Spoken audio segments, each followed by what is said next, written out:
we consider very important and still very important, mapping the reality and in a way producing maps that are usually produced by the power, and especially of course in Palestine there are a kind of historical layer of using of the maps as a form of occupation and colonization of the land. So especially, let's say, during the 90s, there was this attempt of trying to produce counter maps that in a way could map checkpoints, walls, and all the devices of that are used for the colonization. But at the same time, we feel that that in a way this also can create only, let's say, the description of more or less what is happening. Then what is lacking is also, maybe as I said before, is also the way of how actually we can imagine different maps of the one that are actually in a way given. So in this sense, there is also a strange form of dependency from what is happening, from the horror that is produced every day, you know. And here, especially with different kind of NGOs and UN agency, sometimes we feel that there is a kind of strange form of dependency, even though this practice most of the time are very interesting. At the same time, what needs maybe to be questioned is also in which way they sometimes depends from the occupation itself, no? And we know how much sometimes even Israel, the Israeli army knows that will be some NGOs that will take care about things that by international law maybe they have to be in charge of it. So if you think about, especially about the humanitarian intervention, they always embody this kind of strange paradoxes, if how much they are inside the occupation machine and actually helping in a way to manage the occupation, and how much actually they can be, let's say, or at least they can find ways of criticizing and of way of transforming the situation. So this is always a very delicate space where it's not always easy to understand, for example. And I think it's always very important to question the way in which in a way your own work here is used.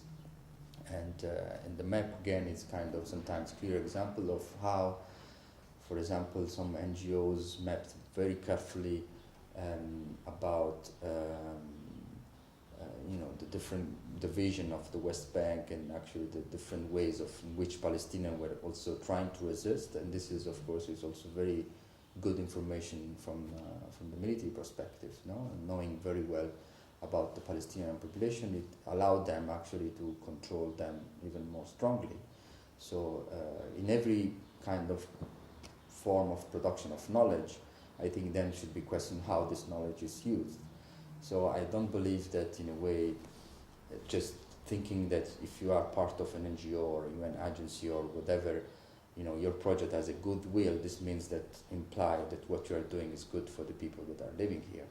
I think there are many cases where we see that there is a kind of actually very, very problematic relation with the entire machine of the occupation, and this, I think, is one of actually the problem also of sometimes of related to mapping.